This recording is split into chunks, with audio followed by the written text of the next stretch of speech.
Hey guys, welcome back to Season 3, Episode 8 of the Sheffield Wednesday Rebuild. We start with a cup tie against QPR before travelling to Preston, Sheffield United, and we finish at home to Plymouth Argyle this month, which will be our featured game. Quick look at our objectives. We're close to achieving our brand exposure. We hope we can achieve the domestic success, and the less said about the financial one, the better. Looking at the squad as we enter January transfer window, the goalkeeper is our obvious weak spot with John Jules and Tavares. They could both be upgraded, but both players have been playing really well for us this season, so I'd like to keep them both.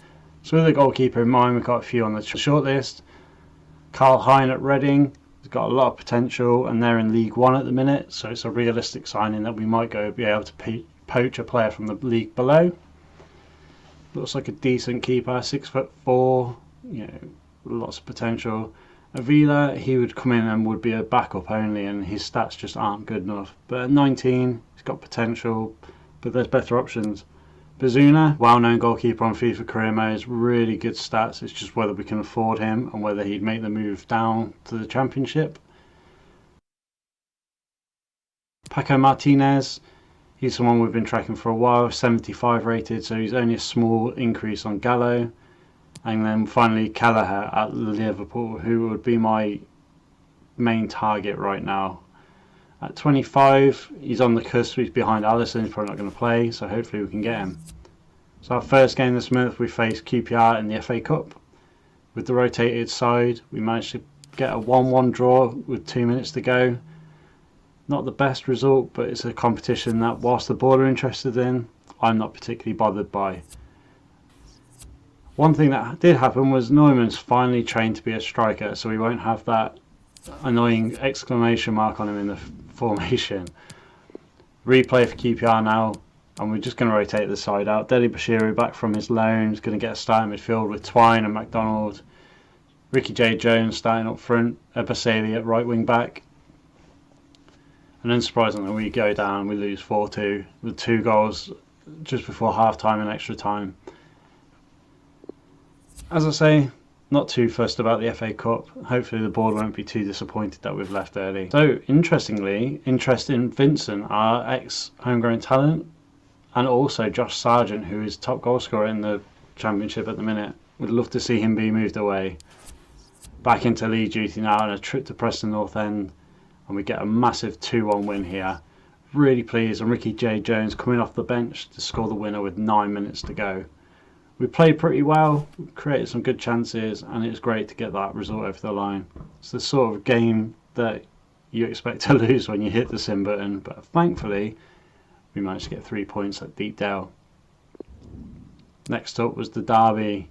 I did consider making this our featured game, but we featured it earlier in the season. But we got a great 2-0 win at Bramwell Lane. Ebaseli and Castro scoring the goals, both of them, the right wing backs. Weirdly, Ebaseli came on up front in this game, and Ricky J. Jones also made an appearance on the bench for Neumann. But a good performance against our local rivals, and another win on the board. Next up, a quick look at our youth squad. Got some decent talent in there. Samuel Walker's probably the most likely to get a game for us. Centre back, decent physicals, some good potential in there. But now let's get into the transfer business. We've got 20 mil to spend, and I was hoping that we could pinch Kelleher for just under his value. But Liverpool were really standing firm. They were 16.9. They wouldn't take anything less. I tried. And we even tried putting the salon clause in, which quite often sways it in your favour a little bit. But no, Jurgen Klopp was very adamant that he wanted 16.9 million for Kelleher. And as he was my main target, I considered just doing it, but I had to keep pushing and pushing to see if we could get it a little bit cheaper. So there's a couple of other players I wanted to bring in as well, and unfortunately, that wasn't to be the case. On to our featured game though first. Plymouth Argyle at home. Over to Derek Ray and Stuart Robson for the commentary. And they kick off here.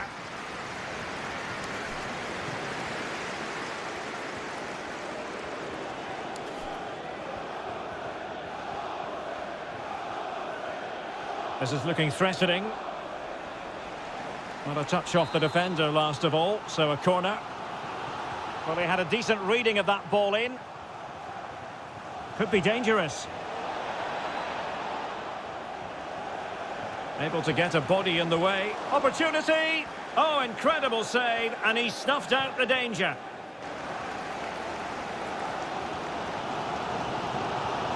Newman. Can he make it count? There is the goal, and you could almost see that coming. They were sitting ever deeper, and now they've really paid the price. 1-0 then.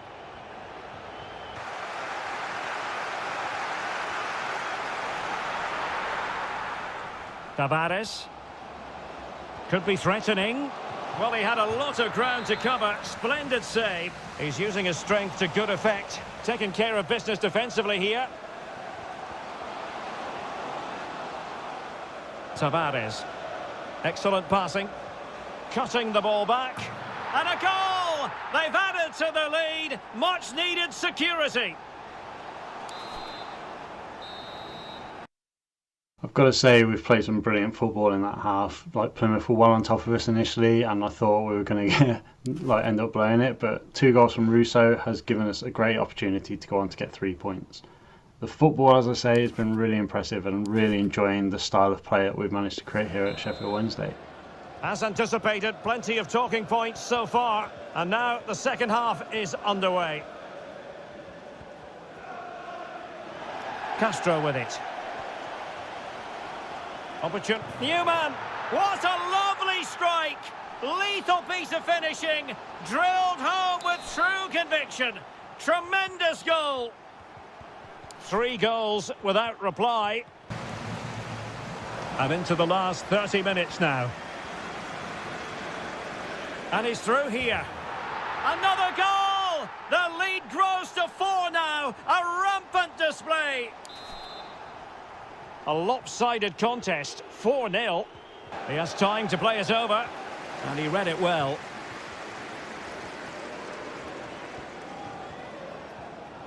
Castro with it. Jones on the ball. Delightful pass.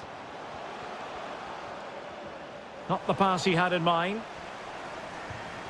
The high press was very much on.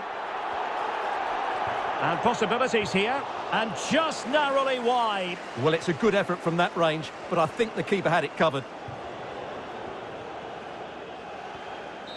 The referee So 4-0 win. We did it. Goals from Galliano and Neumann added to Russo's double from the first half, and we really got on top of Plymouth and came away with a massive, massive victory. Disappointing performance from Cardozo. Collins came on. He's one of the youngsters I signed just to be a squad filler so we could loan out a couple of players. But Russo with a 10 out of 10 rating. Chef's kiss for that one. Brilliant. Burnley and Brentford both dropped points as well, so we managed to extend our lead. Jurgen Klopp came back, said he wants 16.9 million. He wasn't budging, so I just accepted that offer. And we managed to negotiate terms with him. Kelleher is a player I quite like in real life. I loved his celebration after the League Cup, and to bring him in at 25 years old to Sheffield Wednesday as we push for the Premier League, I just feel it's a really good investment. Yeah, he took up pretty much all of my transfer budget, and we didn't make any further transfers during the window, but this was the key area that we needed to improve in, and it was quite realistic that we only made like one change at this point of the stage. So a quick view of the Championship transfers so far. Barnsley spent just shy of 10 million on players. Very little else. Dolan left Blackburn. Ramos left Brentford for Brighton. Bristol City spent just under 6 million on Adebayo and Kepa.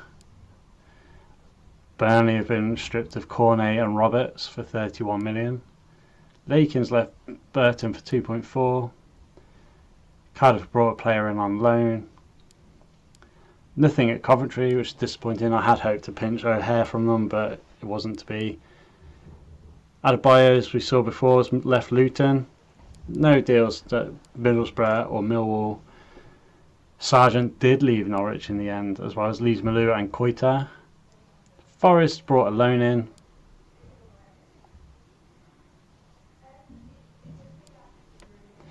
Plymouth didn't really do a lot. Neither did Portsmouth nor Preston. Preston brought Reyes in on loan. QPR didn't do any deals. A very quiet day in the Championship. Davies left. Kelleher came in for us for 17 million. No deals at Stoke. No deals at Swansea. And that just rounds out the transfer window for everyone. Looking at the top deals, Pedri moved from Barca to Liverpool for 125 million. Massive outlay that, but a great player, only 21 years of age. Koundé moved to Man City for 818. Andy Robertson left Liverpool, moving to Bayern for 101. Alvarez left Man City for Barca for 82 million. Marino joined Liverpool for 73.5 million. Kimpembe moved to Chelsea for 73. Dybala moving to Real Madrid for 67.7. Shocking move that.